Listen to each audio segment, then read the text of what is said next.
Halo teman-teman, selamat datang di podcast Mental Habit.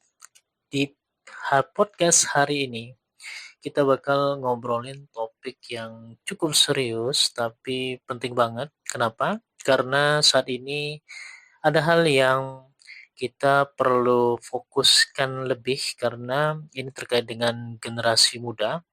Kenapa? Karena generasi muda sekarang menurut penelitian itu jauh terasa lebih rapuh dibanding generasi sebelumnya. Kalau dulu para peneliti sering ngomong soal U-curve of happiness, jadi pola kebahagiaan manusia itu kayak huruf U, turun, tinggi, ya kan? Tinggi pas kita masih anak-anak, turun pas masuk usia dewasa, muda karena tanggung jawab mulai menumpuk lah, kerja, nikah, bayar cicilan, dan seterusnya. Tapi biasanya naik lagi pas kita udah tua, karena kita udah lebih santai dan punya perspektif. Lalu biasanya masalahnya juga ini, generasi sekarang kayaknya nggak ngalamin kurva U itu.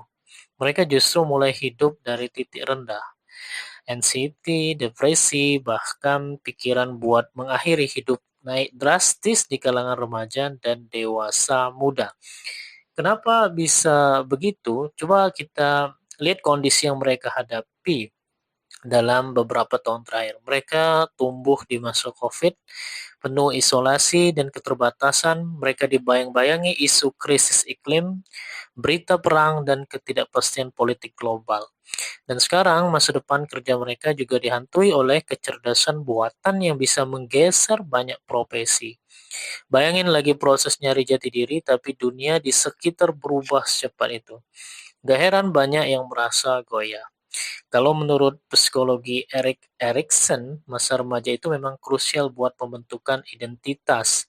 Tapi kalau fondasinya rapuh, hasilnya ya bisa berantakan. Dan riset juga nunjukin trauma atau tekanan di masa muda itu lukanya jauh lebih dalam ketimbang kalau dialami saat udah dewasa. Jadi pertanyaannya apa yang mesti dilakukan? Jawabannya ada di satu kata, resiliensi.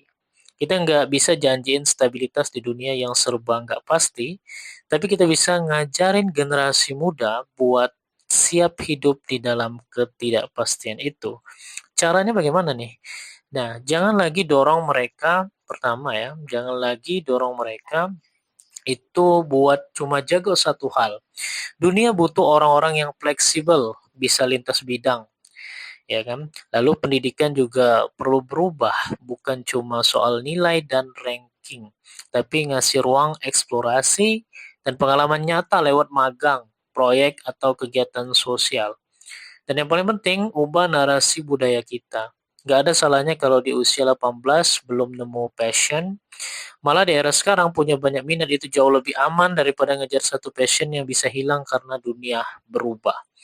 Nah intinya kalau generasi ini mungkin gak akan rebound dengan sendirinya kayak kurva U yang lama, kalau kita nggak bergerak, kondisi mental mereka bisa terus turun. Tapi kalau kita mulai nyiapin mereka dengan skill adaptasi, pilihan yang beragam, dan keberanian untuk berubah, mereka bukan cuma bisa bertahan, tapi juga bisa berkembang di dunia yang penuh ketidakpastian ini.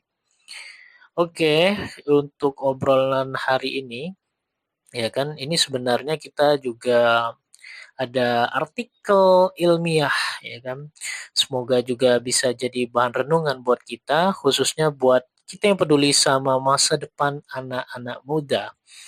Lalu mungkin adik kalian mungkin, mungkin saudara, mungkin sepupu, mungkin tetangga kalian mungkin, ya kan banyak hal yang bisa kita jadikan contoh penilaian kita. Kenapa? Karena begitu banyak sekali di satu sisi, di sisi yang lain anak-anak muda terus berlomba-lomba, tapi di sisi yang lain juga mereka juga seperti tidak ngelakuin apa-apa. Kenapa? Ya itu perkembangan dunia digital begitu cepat dan itu menghasilkan hal yang tidak baik juga ternyata.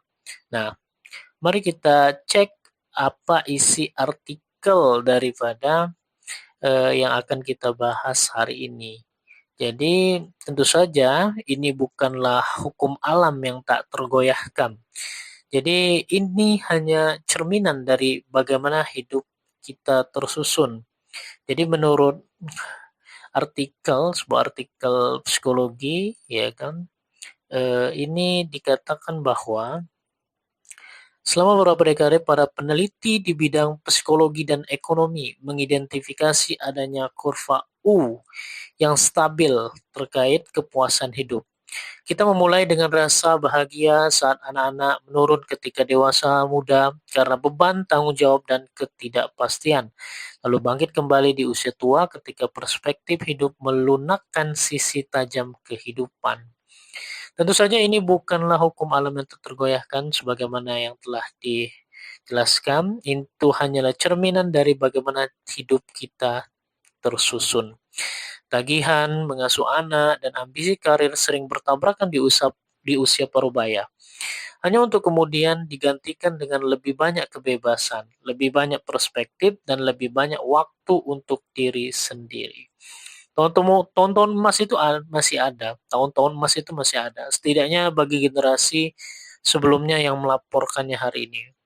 Yang berubah seperti ditunjukkan oleh David Blanchflower dan lainnya adalah sisi kurva U yang kini lebih mirip garis lurus. Bayangkan garis lurus 45 derajat daripada huruf U. Itu generasi muda kita saat ini memulai hidup dalam kondisi ketidakbahagiaan. Dan kecuali kita mengubah kondisi di sekitar mereka, jadi bisa jadi lintasan hidup mereka akan datar sepenuhnya. Tadi dijelaskan dari kurva U jatuh bebas, mengapa kaum muda kehilangan pegangan. Memang data menunjukkan dengan jelas tingkat kecemasan, depresi, bahkan pikiran untuk bunuh diri di kalangan remaja dan dewasa muda meningkat ke titik tertinggi dalam sejarah. Jadi Edgar Morin dan Anne Kearney pernah menulis tentang polikrisis sebagai kondisi abstrak. Tetapi bagi kaum muda saat ini itu adalah kenyataan hidup mereka. Seperti yang telah di awal sebelumnya saya jelaskan bahwa masa kanak-kanak yang dibentuk oleh sebuah isolasi COVID-19 kini berlanjut ke masa remaja yang dihantui berita perubahan iklim, konflik geopolitik, dan sekarang ketidakpastian akibat kecerdasan buatan yang mengubah karir yang sebelumnya mereka persiapkan. Di saat mereka seharusnya membangun identitas dan menegakkan kemandirian, tanah di bawah kaki mereka justru bergeser dengan kecepatan yang mengkhawatirkan. Erik Erikson menggambarkan masa remaja sebagai tempat peleburan identitas. Tetapi apa jadinya jika peleburan itu hanya berisi volatilitas tanpa peran nyata untuk mereka jalani?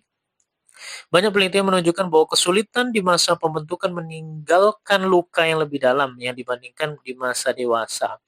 Dan ketika dunia sendiri terasa seperti pasir hisap, tak heran jika kepuasan hidup semakin terkikis. Dan kurva U dulu menjanjikan bahwa kepuasan hidup akan kembali di usia tua. Tetapi janji itu kini mungkin tidak lagi berlaku dengan ketidakpastian yang semakin dalam. Risikonya bukan sekedar penurunan sementara, tetapi penurunan yang semakin tajam dari waktu ke waktu.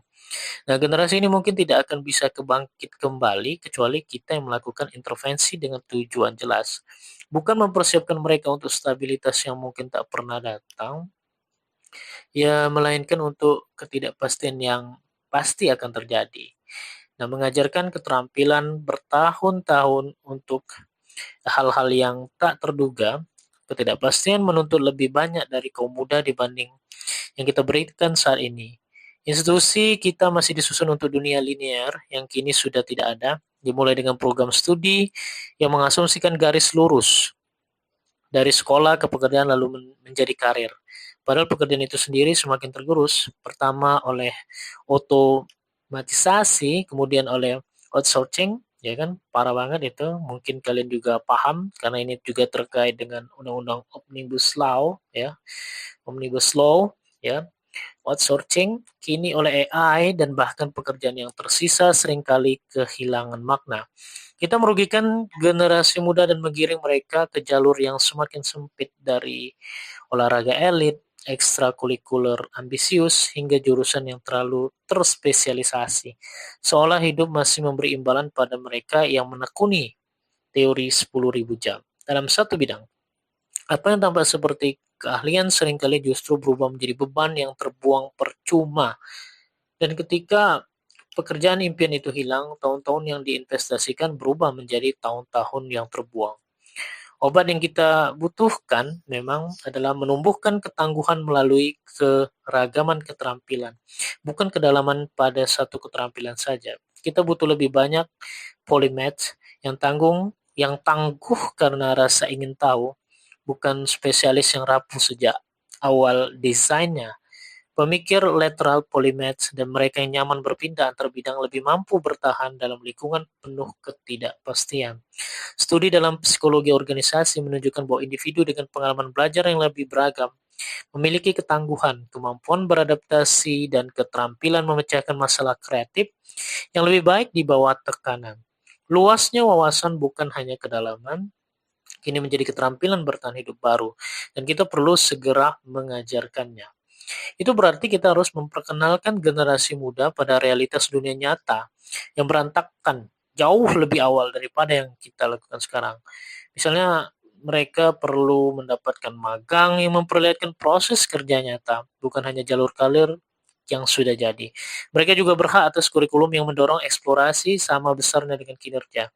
Nah, hadiah terbesar yang bisa kita berikan adalah pilihan dan kemampuan untuk membuka lebih banyak pintu, karena tidak ada yang tahu pintu mana yang akan tetap terbuka. Nah, perubahan juga membutuhkan perombakan narasi budaya kita tentang gairah dan pencapaian. Ya kan, seperti kata-kata ikuti passion. Kini berubah menjadi bentuk tekanan sosial di mana tidak memiliki passion pada usia 18 tahun dianggap bencana bagi masa depan karir.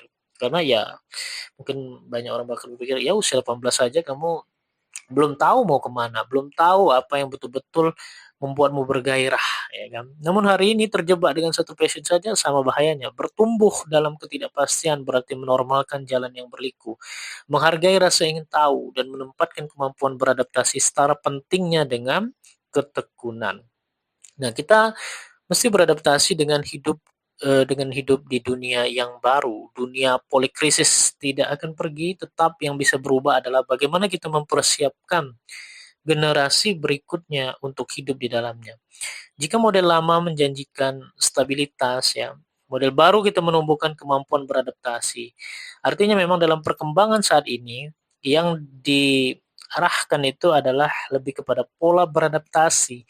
Kita tidak bisa menghapus ketidakpastian, tetapi di sini kita bisa membekali mereka untuk berkembang di dalamnya. Kalau misalnya kita contohkan magang tadi, magang sebenarnya kan magang itu sangat jelas dan nyata. Nah, tentu saja jangan terlalu berharap untuk magang dalam artian ya yang penting kan dari magang itu adalah poin pengalamannya. Jadi jangan berpikir untuk mendapatkan insentif ketika magang. Karena kalau di Amerika itu ya magang minimal 2 tahun. Nah, bagaimana dengan kita? Apakah di sini seperti itu? Seperti di Amerika juga? Mungkin saja bisa sama, tetapi mungkin kalau di Amerika juga terdapat insentifnya. Nah, kalau di Indonesia ya kita kurang tahulah bagaimana itu terimplementasikan di dalamnya. Terkadang juga banyak sekali anak-anak magang yang menyatakan bahwa sama sekali tidak diberikan apapun insentif sedikit pun. Nah, dan kita arahkan yang lain, dan jika kita tidak melakukan hal-hal yang patut kita lakukan untuk beradaptasi tadi, maka keruntun itu akan terus terjadi. Jauh lebih cepat daripada kemampuan kita untuk memperbaikinya. Nah, itulah terkait dengan artikel ilmiah yang membahas tentang mengapa kaum muda kehilangan pegangan dari kurva U ke jatuh bebas. Masih bersama podcast Mental Habit, stay tune.